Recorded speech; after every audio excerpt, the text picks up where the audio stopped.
안녕하세요. 드림에이징 닥터 임영빈입니다. 우한폐렴을 대항하기 꼭 필요한 것을 알려드리겠습니다. 수많은 뉴스 속보와 여러 유튜브 영상들에서 우한폐렴에 대한 공포심만 키우고 있고 바이러스와 싸우는데 꼭 필요한 이 한 가지를 빼먹어서 꼭 여러분들께 알려드려야겠다 싶어 이 영상을 제작하였습니다. 우한폐렴에 대항하는 가장 좋은 이 방법을 말씀드리기 전에 일단 이해하고 넘어가셔야 될 것이 있습니다. 우한폐렴은 지난 2003년 사르스와 2014년 메르스 사태와 같은 코로나 바이러스라는 같은 바이러스 패밀리라는 것이죠. 이런 코로나 바이러스들은 원래 일반 감기를 일으키는 흔한 바이러스 중에 하나예요. 그리고 우리 몸은 이런 감기 바이러스를 대항하는 방법을 가지고 있죠.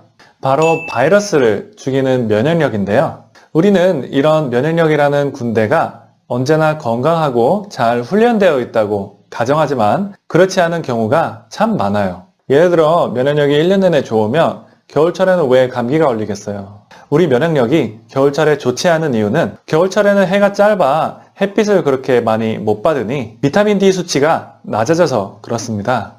이 그래프처럼 북반구에 위치한 독일 사람들의 1년 중 비타민 D 수치 중에 겨울인 1월에서 3월쯤이 비타민 D가 가장 낮아요. 그러니 감기 같은 바이러스 감염에 더 잘 걸리는 것이죠. 에이, 비타민 D가 없을 땐 바이러스 감염률이 증가된다는 건 그냥 얻어 걸린 거 아니에요? 아닙니다.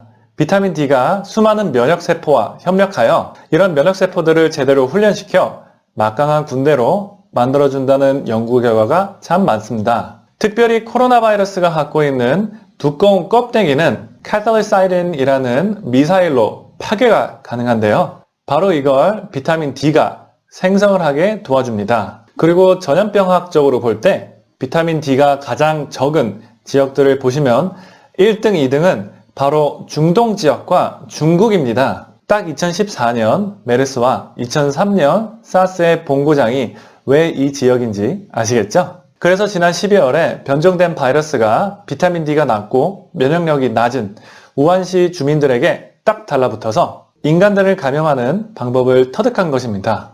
그러니 우한폐렴을 대항하기 꼭 필요한 것은 비타민 D입니다. 물론 햇빛으로 만드는 것이 가장 좋지만 겨울철이라 해가 짧고 피부암도 생기면 안 되니 비타민 D를 보조제로 복용하시면 되겠습니다. 하루에 5,000유닛씩 꼭 복용하기를 권장합니다. 비타민 D가 만병통치약이라는 말은 아니지만 우리의 면역력을 최고치로 끌어올리자라는 주장입니다.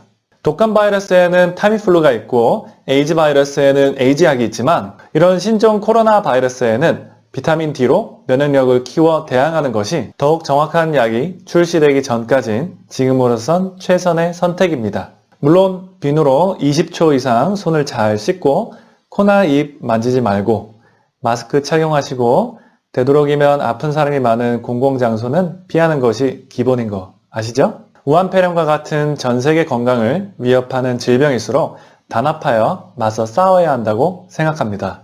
만약 이 영상이 도움이 되셨다면 지인분들께 공유하셔서 우한폐렴 예방운동에 참여하세요. 그럼 더 재밌고 유익한 영상으로 찾아뵙겠습니다. 감사합니다.